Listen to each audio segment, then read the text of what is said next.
Mas presta atenção, eu vou mostrar a você agora duas mulheres. Mas antes disso, eu preciso mostrar a você que ao longo da história, nós vamos ter até mesmo na Bíblia, exemplos de decisões positivas e negativas. Inevitavelmente, sempre perto de nós vamos ouvir, nós vamos ver pessoas tomando decisões erradas. Responda para mim. Adão e Eva tomou decisão certa ou errada? O Caim com Abel, certo ou errada? O Sansão com Mel, certo ou errada? O Davi com a Batseba, certo ou errada? O José com a Maria, certo ou errada? O Isaac com Ismael, ou o Ismael com Isaac, certo ou errada? Isaac matou Ismael? Caim matou Abel? Sim ou não? Mas o Ismael matou Isaac? Não. Você acha que ele gostou de Isaac ter nascido? Sim ou não? Isaac tomou o lugar de Ismael? Sim ou não? Por causa de Isaac, Ismael foi banido da tribo? Sim ou não? Mas por causa disso, Ismael matou Isaac? Não. Preste atenção. Por coisas muito menores, Caim matou Abel. Por coisas muito maiores, Ismael não matou Isaac. Por coisas tão pequenas, Adão e Eva pecaram. Por coisas tão grandes, José e Maria se mantiveram fiéis. Por causa de um mel no moçada, Sansão se tornou impuro. Por causa de uma boa comida na Babilônia, Daniel permaneceu fiel. Porque é a escolha. Davi olhou para uma mulher belíssima chamada Batseba e se deitou com ela. Sim ou não? A mulher de Potifar também deveria ser belíssima e José não se deitou com ela. Por quê? Porque pessoas têm o direito de escolher. E é você que escolhe a decisão que você vai tomar. O que você precisa saber é que dela virá resultados e que você será obrigado a colher. Quando eu olho para Ruth e Noemi e Orfa, eu me deparo com três mulheres: a sogra e duas noras. O que existe? Três viúvas, todas elas perderam o marido. E agora, com a morte dos meninos, as duas moças eram propriedade de Noemi. Noemi era a dona delas, tinha o direito sobre elas. Noemi então resolve voltar para Belém. É uma decisão de um local cujo qual nunca deveria ter saído. Quantas pessoas se divorciam e depois descobrem que o melhor lugar que deveriam estar é do lado da pessoa cuja qual se divorciaram? E se forem corajosas o suficientes, retornam. Lembra de onde caíste, se arrepende, volta a praticar as primeiras obras. É a instrução da carta à igreja de Éfeso, no capítulo 2 de Apocalipse. Quando nos deparamos com essa situação, o que vemos? Nós vemos aquelas duas mulheres diante da sogra e a sogra dizendo: eu vou alforriar vocês, eu vou libertar vocês. Livrem, vocês são livres a partir de agora. Volte para a casa de vocês, casem-se, sejam felizes. E as três começam a chorar. Por quê? Porque a situação é desafiadora. A escolha e a decisão é muito difícil. Por que elas choram? Porque a decisão vai machucar.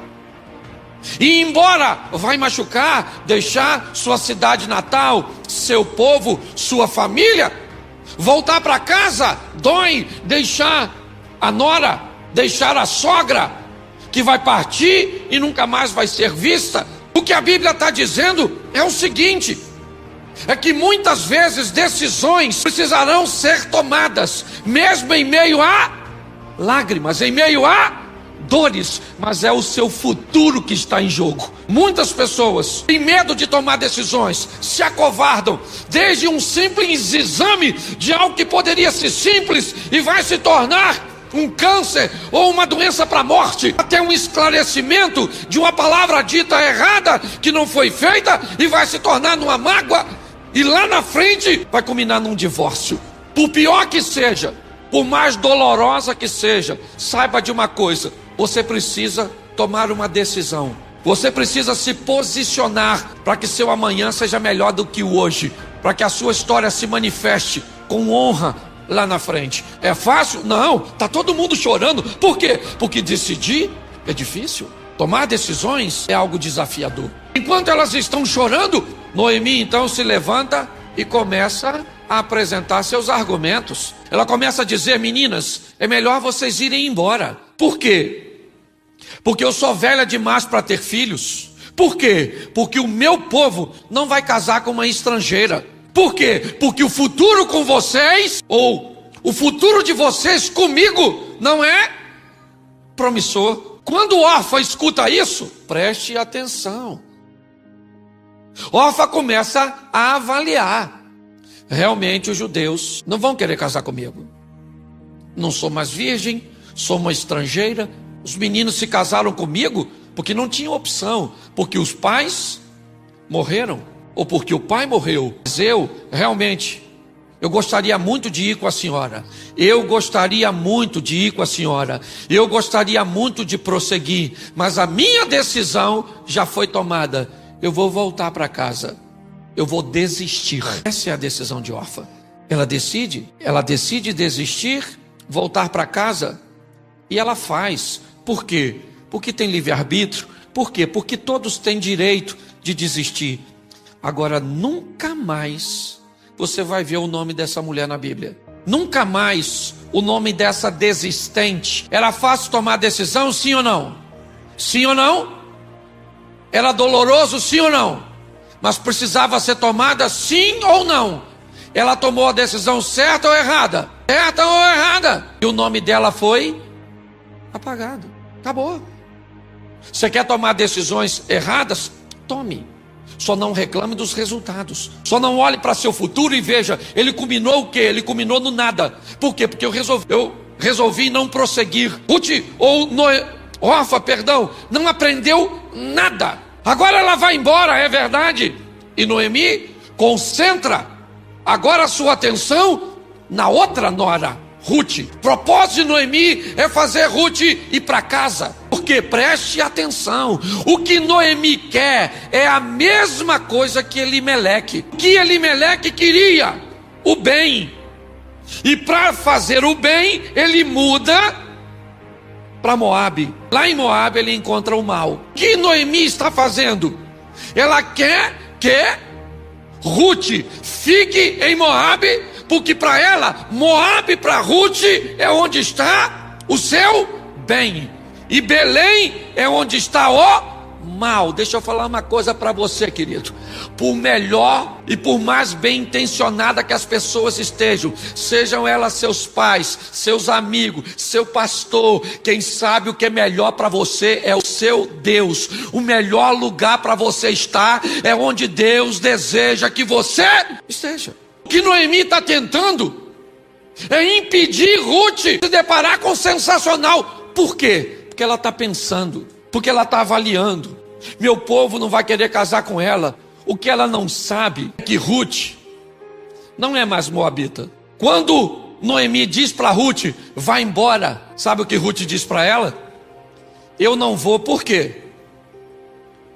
Porque o teu povo é o meu povo, o teu Deus. Presta atenção no que essa mulher está falando. Ela está dizendo para a nora, para a sogra, só não está entendendo. Quando eu vim viver com vocês, eu tive um encontro com Deus de vocês. E eu não estou aqui por causa da senhora, eu não estou aqui por causa do menino que morreu. Eu não quero saber se a senhora tem filho, se não tem, se a senhora é velhinha, se seu marido é morto. Eu quero é que se dane. Eu descobri uma coisa, aqui eu conheci um Deus verdadeiro. E eu sei que o Deus que agora é meu Deus pode me dar o que ninguém pode me dar, e eu vou junto com a senhora. Preste atenção na decisão dessa mulher. Ela é nora, tão nora da outra, ou tão nora de Noemi, como Orfa. Mas as duas enxergaram as coisas por ângulos diferentes. Pare de reclamar do que você está vivendo e mude as suas escolhas. Só coisa ruim. Pastor, só minha vida é lá fora. Palhaçada é essa? Vai tomar decisões assertivas. Noemi ouviu Ruth dizer, eu vou junto com... Estou decidida, minha filha. Entendeu? Eu vou. A senhora não é mais uma garotinha, mas eu vou. A senhora não pode ter filho, mas eu vou. Ah, o povo é seletivo, mas eu vou. E eu vou. Pronto. Só que o que ela diz é o seguinte: seu Deus vai ser o meu. Aliás, nessa situação eu acho até que Jeová é muito mais Deus de Ruth do que de Noemi. Me parece que a Noemizinha está com muito mais fé. Quando Ruth fala isso para Noemi, Noemi diz assim: então vamos. Se você quer ir comigo, se você já decidiu ir comigo, agora eu já te avisei que o seu futuro não é muito promissor, que lá na minha terra as coisas não vão ser tão boas. Noemi está certa, sim ou não? Sim ou não? Sim. O povo é seletivo, é ou não é? Quem é que vai querer casar com a Rutinha? A moabita que nem virgem é, ainda é viúvo. E quem levar a Rutinha ainda leva a coroa de brinde, que tinha que levar a véia. Entendeu? É mole? Mas a Ruth falou: eu vou com quem? Eu vou com Deus. Saia daqui hoje, o culto vai acabar já, eu não posso ir contigo. O pastor Paulo não pode ir com você, mas tem alguém que pode, sabe quem é? O Deus de Ruth, o Deus de Noemi, o nosso Deus. Para de reclamar da vida e vai mostrar para a sua vida quem é o seu Deus. Agora, ela chega em Belém, chegou, aí o pessoal começa a olhar as duas. A coroa, a Noemi, a cobra velha, e a garotinha. Pensa, que dupla maneira. O que é isso, pastor? Isso é a vida. A vida é composta assim: sabedoria e força. A vaca velha, sabedoria. A garotinha, a vaca nova, a força. Sua vida vai andar segundo força e sabedoria. Tem gente que tem força demais, mas não tem sabedoria nenhuma. Tem gente que é sábio demais, mas não faz nada. A vida vai passar para esses dois, já era. Quando nós olhamos para esse ambiente, o que nós vemos? Nós vemos as duas chegando na cidade e a notícia correu. Chegou a mulher viva e os homens. Aí, companheiro, nós estamos morrendo. Estatística diz que as mulheres vivem 7 anos a mais que nós, só porque faz esse tal de preventivo. Vai no médico e nós tem medo. Vou pedir para você levantar a mão, quem é o homem que tem medo? Porque provavelmente você tem medo até de levantar a mão para dizer que tem medo. Eu fui esses dias pregar no encontro da terceira idade. Tinha 40 viúvas, mano. 40 viúvas e 3 viúvos. Cheguei louco em casa. Falei com a minha mulher: aqui tu morre primeiro, uma louca. Você sabe por que mulher vive mais que homem? Porque escolhe fazer o quê? Fazer a coisa certa, que é cuidar. Se cuidar. Eu falo isso de mim mesmo. Eu vim pra cá falando com os amigos, vou fazer uns exames aí. Tenho medo deles achar uns troços em mim que eu não tenho. Tu ri? Provavelmente você também tem. Não estou falando que você tem. Tem medo, é só isso. Então olhe bem. Quando eu olho para essa situação, o que eu vejo? As duas mulheres, e a notícia correu. Noemi voltou viúva, e trouxe uma garotinha com ela. E agora o que as duas vão fazer? Lutar pela vida. Porque a vida é dura para quem é mole. Para com essa palhaçada de dar desculpas. Não, porque eu não posso estudar, porque eu não posso, porque a minha família é isso. Para de fazer desculpa. Pega Deus e coloca na tua vida. Você não tem dinheiro, mas tem Deus. Sua família não é estruturada, mas você tem Deus. Você tem um problema de saúde, mas você tem Deus. Porque Deus pode resolver seus problemas. Posso ouvir um amém? Então pare de ficar. Decida colocar Deus em primeiro lugar. Agora, quando ela chega, o que ela vai fazer? Dividir as tarefas. Ruth vai trabalhar, catando umas espigas. E Noemi vai ficar em casa, cuidando de casa. Escute só. Agora as duas estão morando juntas e vão dividir tarefas, vão trabalhar. A vida precisa prosseguir, continuar. Noemi está em casa, sim ou não? E Ruth foi trabalhar. Por quê? Porque além de sustento, elas estão procurando um. E qual é a possibilidade de arrumar um homem? Noemi ou Rutinha? Claro, mais novinha, mais jeitosinha. Foi trabalhar catando, respigando. O que acontecia? Vinha os segadores colhendo e alguma coisa ficava para aquelas espigas ruins. Eles já deixavam propositalmente, porque havia leis, certo? que as viúvas, aquelas mulheres, certo? Os órfãos, eles poderiam vir atrás para tirar sua subsistência daquilo ali. E quem é que está lá catando o resto? Quem é que está catando o resto? Porque às vezes o que só sobra da tua vida é restos. Mas se sobrou os restos, cate os restos, né? Vá catar os seus cacos, mas reconstrua a sua vida. Não desanime não, minha filha, que Deus tem vitória para você. Às vezes você tem começado, zero, catando as coisas. O que sobrou? Nada. E o que eu vou fazer? Começar do zero. Ela está catando as coisas. Só que ela disse que ia lá e que o povo de Ruth seria o seu povo. Ela já está? Sim ou não? Sim ou não? Mas ela disse uma coisa: além de seu povo ser meu povo, ela disse o quê? O seu será o meu? Então o Deus dela mora onde? Numa estátua? Mora onde? E vê todas as... Quem é que está olhando a Rutinha catando as coisas? Deus. Certo? Chegou o dono. Você entendeu? O dono. O pecuarista, o agropecuarista, o dono, o rei do gado, o dono. Bota na novela que tu quiser. Entendeu? E o cara tá lá, foi dar um rolê nas terras dele. Encostou lá o carrão dele. Tá olhando tudo. Toda a colheita. De repente os olhos do homem batem numa dona. Uma bolsa da Louis Vuitton.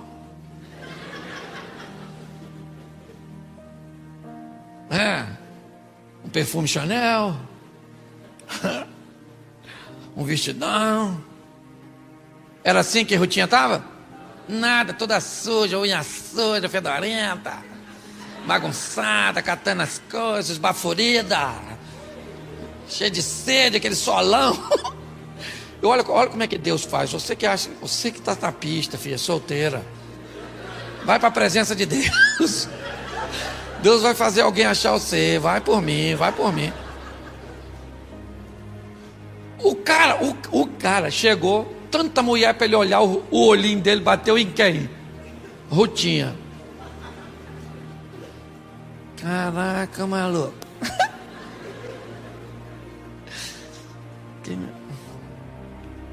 Ô, querido, quem é aquela mulher que tá... Aquela lá, ó, no cantinho lá. Aquela lá.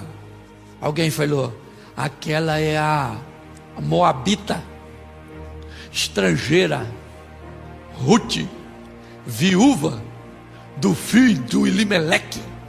Tá morando com a Noemi, precisando de marido. Fofoqueiro tem que contar tudo. Notícia pela metade, não é?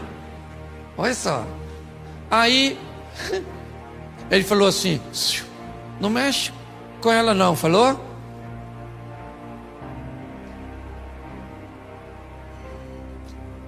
Maneirinha ela, hein? Caraca, gostei. Não tinha. Legalzinha ela, hein? Vai vir lanchar? Aí vem Rutinha. Tá na pista, tem que encenar, não é verdade?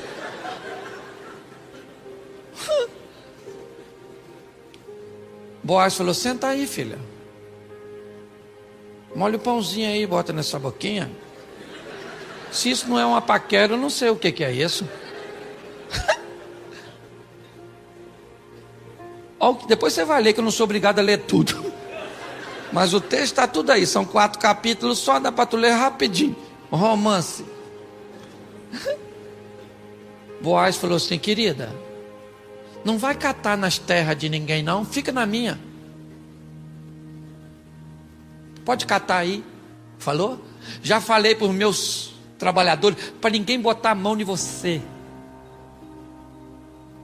Eu ouvi falar as coisas que você fez por sua... Olha só, a notícia da Rutinha chegou longe. Porque quem anda com Deus, querido, não passa despercebido.